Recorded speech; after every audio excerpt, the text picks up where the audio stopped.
Operated on a dying child with an unknown contagious disease. I think I just started a deadly pandemic. Dying isn't what you think. Most people think there's an afterlife or once you die, you're finally at peace. This couldn't be farther from the truth. What I witnessed today made me sure that there is no peace when you die, only suffering. You're all being lied to. Am I going to live? The kid asked me as he was being rolled into the operating theater. He had no idea that the chance of him surviving was basically 0%. It was a question I'd heard 1,000 times before, but answering it truthfully hadn't become any easier. Even after years at the hospital. Of course not. We're going to fix you right up. I lied. He'd been crushed in a horrific car accident, and though we would put all our effort into saving his life, hope was a limited resource. The fact that he even remained conscious despite losing most of his blood was bizarre enough. But after 10 years on the job, nothing surprises me anymore. The anesthesiologist quickly put him under while we scrub it in for surgery. Damien was the surgeon, a specialist in polytrauma cases, and I was the assistant. As soon as we opened him up, we shared a look of disappointment. There was no chance in hell he was going to survive. Despite our lack of faith, we tried our best. But after only half an hour on the table, his heart gave out. How did he not instantly die in the accident? Damien asked. He pronounced the time of death and left us to clean up the mess.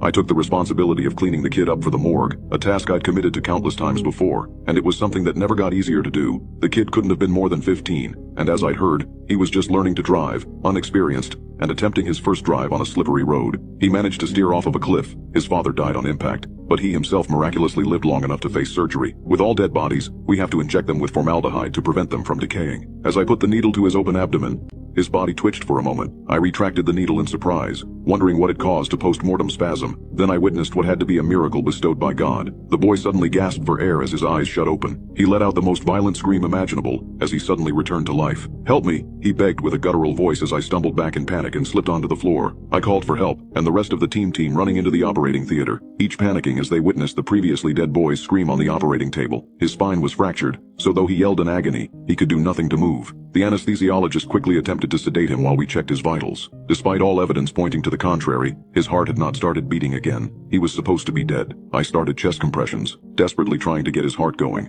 I cringed to the sound of his ribs cracking beneath my hands, and the boy's screams turned to gargles. He was unable to gasp for another breath. "He's not going under," the anesthesiologist yelled as she gave the kid a second dose of propofol. Of course, without a functioning heart, there'd be no way for the drug to flow through his veins. Even as I tried my best to pump for him, after an hour of compressions, the chief of surgery had intervened and ordered us to stop. At that point, we caused more damage than we helped. "What's happening to me?" The kid stuttered, still conscious. None of us responded. We couldn't find any words to describe the horrific sight before us. Most of the staff had left due to the sight. We'd faced many challenges in our career, but nothing quite like this. "What's your name?" I asked, despite already having seen it in the file. I just wanted him to focus. "Brian Dawson," he responded. I took a deep breath, doing my best to keep my composure. His eyes started frantically around the room as he started to realize where he was. He tried to lift his neck, but due to the spinal fracture, he was completely paralyzed. "I can't move. I can't move," he cried. I walked closer, standing directly above him. "Brian, your heart isn't beating," I said. The chief of surgery, George, grabbed me by my shoulder and whispered into my ear, "We need to isolate the OR. Whatever is happening here is beyond us, and it could be contagious," George said.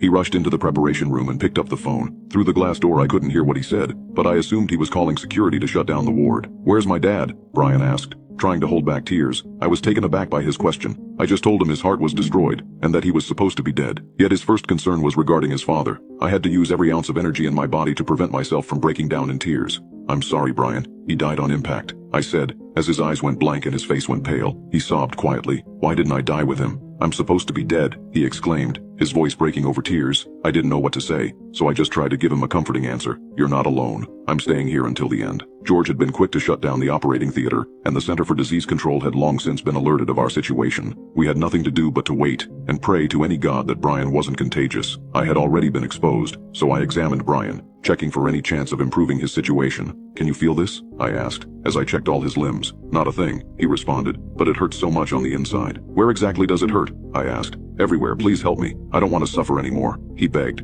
I gave Brian a dose of fentanyl, but without a heartbeat to move the drug around. I had little hope it would have any effect at all. I tried to distract him from the pain by asking some general questions, what his hobbies were and some family stuff. He was smart enough to realize my intentions, but went along with it, either out of fear or because he actually had some sort of hope in him. Hours passed while we waited in silence for someone to tell us what to do. Half the surgical staff had been put into quarantine, terrified that they might be infected. The CDC arrived on scene, fully geared in hazmat suits. They allowed us to roll Brian into his own space. A pre-op room had been prepared so he could stay somewhat comfortable. The rest of us would be put into the surgical office office while the situation was being assessed. I decided to stay with Brian. I wanted to provide him as much comfort through his suffering, especially with the CDC agents probing him with all sorts of needles, enthusiastically taking samples. The only reason they allowed me to stay was because I kept him relatively calm. We talked through the night. After the procedures were finished, I couldn't sleep, and I doubt Brian was physically capable of it. My eyes feel a bit weird, he said. Do they hurt? No, the edges are just kind of blurry. It's weird. I left to talk to George, who was still working around the clock, calling around,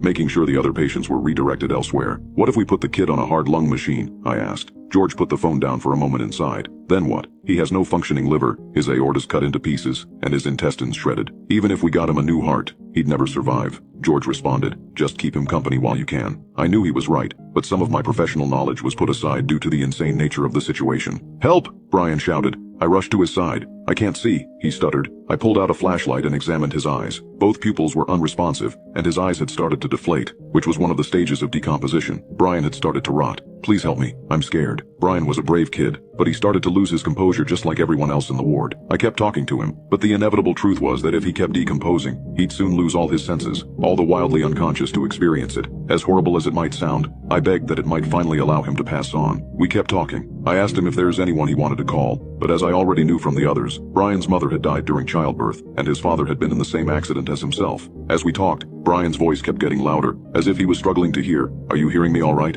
I asked. What did you say? Brian yelled. His hearing had deteriorated within minutes, going from impaired to deafness before I could even begin to help. With him being blind and deaf, we no longer had a way of communicating. No matter my attempts, I couldn't comfort the dying kid, and the CDC quickly decided that my presence had become unnecessary. Brian kept screaming in terror and agony after I left. For each passing second, his own body started digesting itself, and nothing we could do would take the pain away. By the morning, his screams had silenced. I barged into the room, much to the dismay of the agents. Brian was hooked up to hundreds of cables, monitoring all his vitals. Of course, his heart showed no activity, and the decay had progressed to shut down all his muscles. He had quieted down not because the pain was gone, but because he wasn't able to scream anymore. The only part of his body still working was his brain. What the hell happened? I asked. Get him out of here, one of them, and demanded. The other man complied, but went outside with me to explain the situation. You don't have to worry about it being contagious. We'll lift the quarantine in a moment, I said, trying to convince him.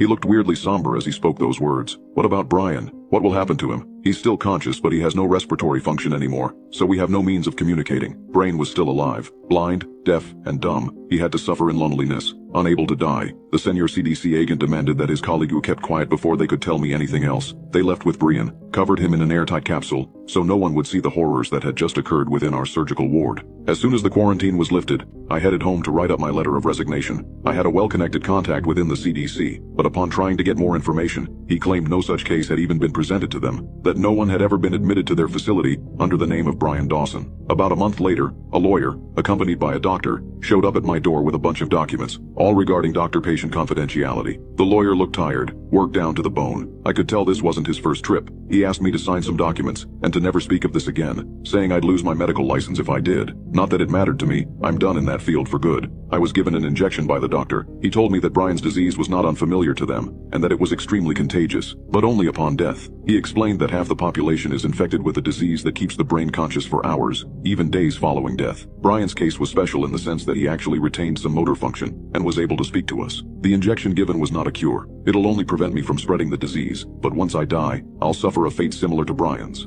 I just hope someone will stay with me when it happens.